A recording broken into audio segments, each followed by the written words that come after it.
Bem-vindos a mais uma explicação detalhada. Hoje a gente vai mergulhar fundo num texto antigo que, na maior parte das vezes, é lido só com aquela lente religiosa, sabe? Mas a verdade é que Êxodo 31 é um baita projeto arquitetônico. É literalmente um manual de instrução para construir a identidade de uma sociedade do zero. E o que deixa esse documento tão incrível é como ele estrutura a fundação de um povo focando em três pilares práticos: o trabalho manual super qualificado, uma gestão de tempo super rigorosa e a consolidação de uma lei escrita em pedra.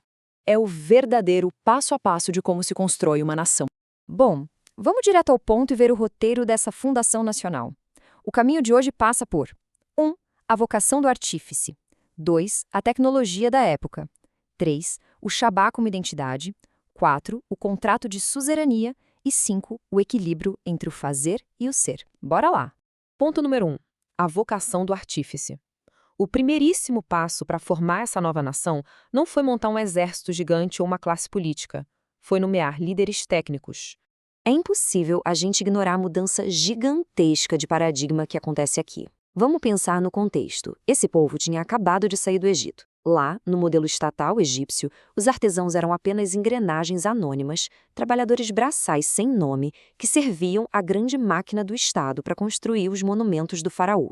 Mas o modelo que surge agora, no meio do deserto, muda totalmente as regras do jogo. O trabalho manual deixa de ser uma servidão sem rosto e vira um serviço sagrado. As pessoas são chamadas pelo nome e a habilidade de trabalhar com as mãos é descrita como ser cheio do Espírito de Deus. Que salto, né? E para ilustrar isso perfeitamente, olha só, o peso que os nomes desses arquitetos-chefes carregavam. A gente tem o Bezalel, da tribo de Judá, cujo nome literalmente significa na sombra de Deus. E junto com ele, o Aholiabe, da tribo de Dan, que significa o Pai Divino é a minha tenda.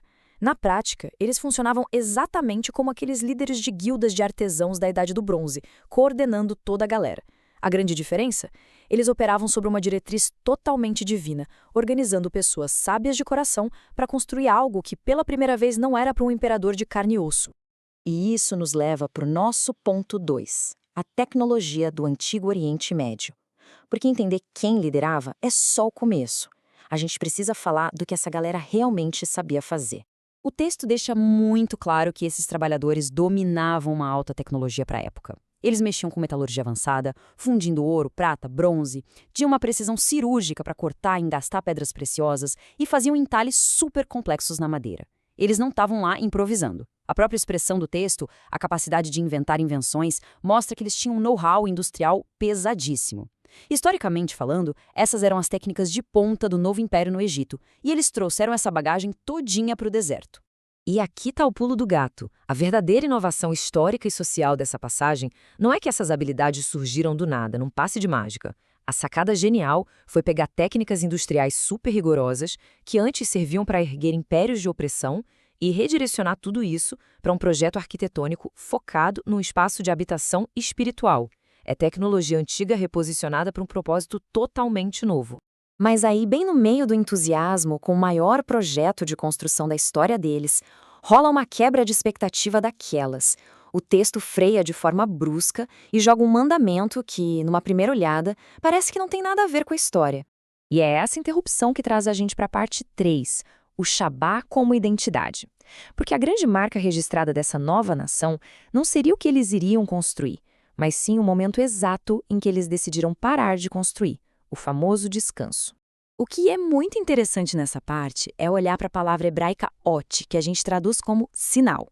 Se a gente voltar para o contexto geopolítico lá do 2º milênio antes de Cristo, os tratados entre um grande rei e um povo submisso exigiam uma marca visível, tipo um selo de lealdade. Para Israel, o ato de guardar o sábado funcionava exatamente como essa marca registrada. Respeitar esse ritmo de trabalho e descanso era o jeito de gritar para o mundo a quem eles pertenciam. E o contraste visual aqui é de cair o queixo. Os impérios gigantes ao redor projetavam todo o seu poder através de espaços físicos, erguendo zigurates absurdos e templos de pedra colossais. Já essa nova nação escolhe projetar o seu poder e a sua aliança através de uma coisa invisível, a santificação do tempo. Criar uma identidade baseada num ritmo semanal que imita a própria criação, isso era completamente inédito e revolucionário na antiguidade.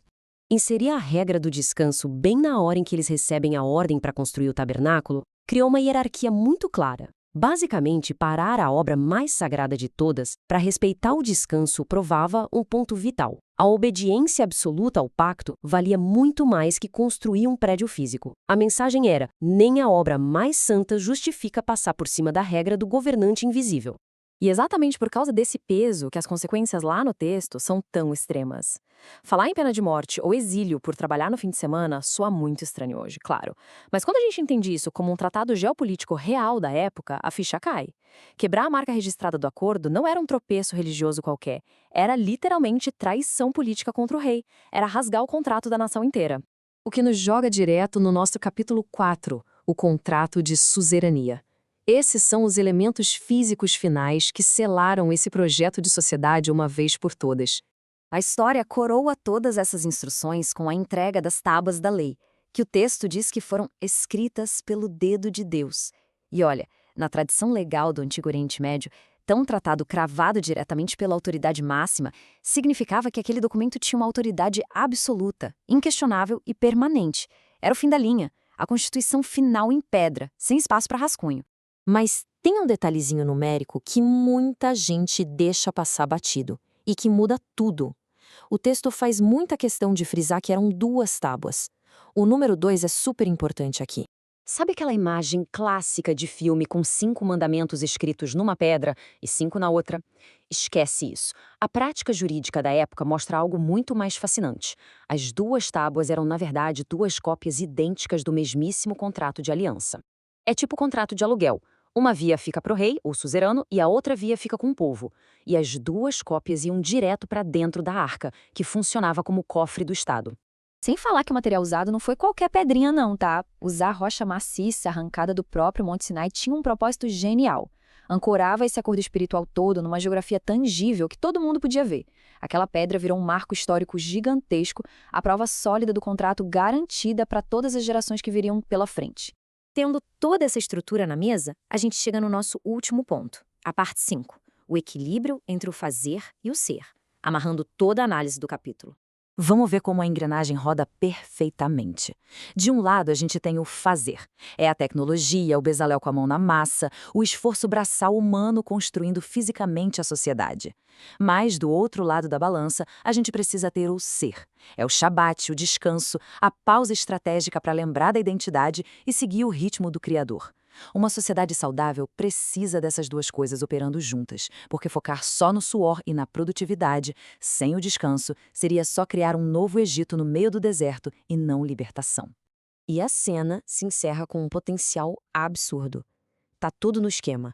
Os líderes técnicos estão nomeados, a tecnologia de ponta tem um alvo sagrado e o contrato da nova Constituição está assinado em pedra e duplicado. Eles estão literalmente com o projeto na mão, prontos para descer a montanha e começar a erguer a sociedade perfeita. O que acaba criando um gancho simplesmente dramático, porque a ironia que vem logo a seguir é brutal. Pensa bem, eles acabaram de receber um projeto impecável, que proíbe ídolos e valoriza a obediência num rei invisível e no controle do tempo. Mas a grande questão é, será que uma galera que passou gerações moldando coisas no Egito, com um talento fora do normal para mexer com ouro, vai conseguir adorar alguém que eles não podem ver? Ou será que logo no próximo capítulo eles vão pegar toda essa tecnologia que a gente acabou de discutir para fundir o próprio Deus na forma de um bezerro de ouro? Fica aí essa tensão gigante entre o poder da tecnologia humana e a disciplina de manter a identidade. Valeu demais por acompanhar mais essa explicação com a gente.